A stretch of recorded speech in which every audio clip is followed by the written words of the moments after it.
Natasha, and thank you so much for joining me today. Well, we have a fun technique today called the stack and whack technique. Sounds a bit interesting, but hear me out. Now, this technique, I often see it used more in art journaling or in scrapbooking or things like that, but that doesn't mean that we can't transfer all of these techniques and shift them over. Now, I've done something somewhat similar, but probably just not called it this name, but this is a really cool one. Now, I'm going to start off with a paper pad. You can start off with any paper, patterned paper. Somewhat thinner is a little bit better because we're going to be tearing this, and so if you have too many layers, it's going to make it tricky to rip all of them. I am using the Antique Shop paper pad here. This comes in a 6x8. I think this is definitely going out of stock. It looks like there is 6x6 pads left at the time of filming this, so I will have all of those linked in case you want to grab them. But you really just want to take a few papers. It doesn't matter how many you do. I'm choosing 3 because I will admit this is quite sturdy paper, not super thick by any means, but knowing that I have to rip all of these, I don't want to struggle. So I'm going to do 3 layers. I've seen it done with up to 5, and 5 would be excellent as well. It's going to give you a similar look. Now, because I am card making, I'm going to cut these down to be 3 3/4 inches by 5 inches, and this is going to give me that nice little border around our pieces there. So I'm going to cut all 3 of these out. You might have some papers that you could use both sides as well, particularly with this big 6x8. As I said, any papers, it could even be ones that you've made. That's going to work as well. Now, again, this is the part where you can choose how you wish. I've seen clothes pegs used. I've seen paper clips used. I don't have any of those handy, so I'm just going to use a little bit of mint tape to hold these because we want to hold them in a stack, hence the name. So I'm going to put 3 pieces of mint tape, and I must admit I wasn't thinking when I kind of put these on, but it really dictates where I'm going to rip, and that's quite helpful because otherwise it can be, it takes away a little bit of the choice and makes it easier for me. So I'm planning to rip sort of down here and then maybe along here, something like that. You want to rip all of these at the same time. Now, if you really don't like the ripped look, I'm sure that you could cut these. That would work too, with a trimmer or a pair of scissors. But ideally, you want to put on enough paper clips or pegs or tape, whatever you're doing, to get each piece to stick together so that they don't all fall apart. So there we go. It was that easy. It was very quick to complete, and I'm going to stick with just 3 rips for this one. I think that's okay as well because I have 3 pieces of paper. So I'm just going to take the mint tape off these quickly, and then this is where you kind of line them up. So you have 1, 2, 3, and then you take the next little stack of them, and it's easy with 3. It's easy to tell which one goes where because you each want to have a different piece, so 1 of each piece in each stack. So you sort of stack them and then whack them together. This is going to be the technique today.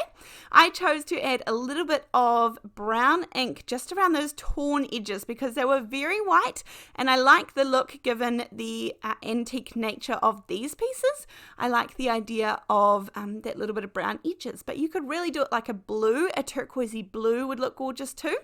Then I have some scrap paper and a paintbrush. I have some copy paper here that I have cut down much smaller. I think I did it about 3 inches by 4.5 or so. And then this is just going to be what's going to hold together my card front. Now, you could glue this straight onto your card front. That would work absolutely fine. And by all means, absolutely do that. I decided to have this extra little piece behind them just because I felt like it made everything a bit more seamless. I would go over top of it with glue as well.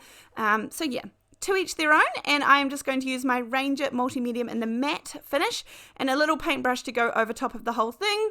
And then I'm going to pop those aside to dry. It's a very thin layer, so it's going to dry pretty jolly quick. And I don't want any big globs or anything of the glue on front. Make sure it's all nice and smooth. And that is the thing where you just put all of these together with each different patterned paper. Now, of course, if you had 5 or so, you kind of go down the line and put them all out 1, 2, 3, 4, 5, and then you start at for the next batch, you would start at number 2 and go 2, 3, 4, 5, 1, and then the next one you would go 3, 4, 5, 1, 2, just so that you could easily order them, if that makes sense. But 3 is absolutely fine too. And I think this worked out really nicely. Now, of course, this creates a lot of backgrounds, and that is great. Again, another reason why I quite like the idea of doing 3 or 4, because it's not too many to figure out. Now, I have the Antique Shop paper die cuts. I'm not sure if these are available anymore, but really you just want a focal point. This one has some really gorgeous ones in it. I've had these for quite some time, and again, just need to focus on using them up. There are some gorgeous, gorgeous elements, and I love that they are trimmed right around the outside without the white border. So there's like some gorgeous little stacks of books and gramophones and dresses and teacups and watering cans and all these gorgeous things. So you could kind of stack these up and make larger elements together. These really dainty scissors, which are all cut out perfectly. So that is one of the advantages of buying the pre-made paper cuts. You don't have to fussy cut them out, but in the 6x8 paper pad, there are elements there that you can fussy cut out easily as well. Now, sometimes I did add a little bit of vellum to the focal points of these, just to diffuse that background a little bit, because that floral paper is quite busy and bold.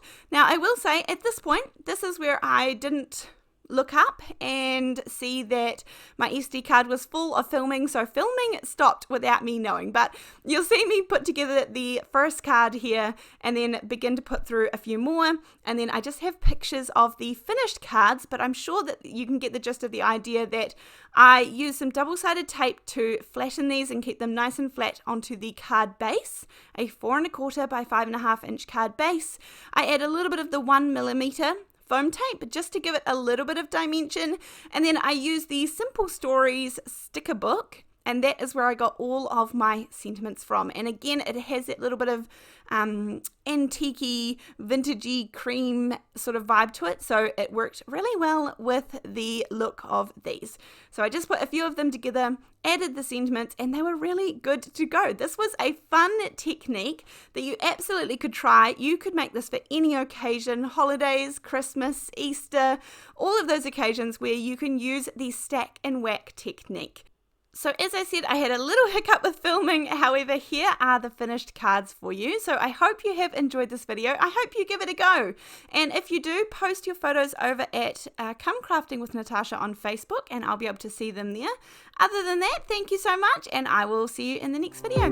Thanks, bye.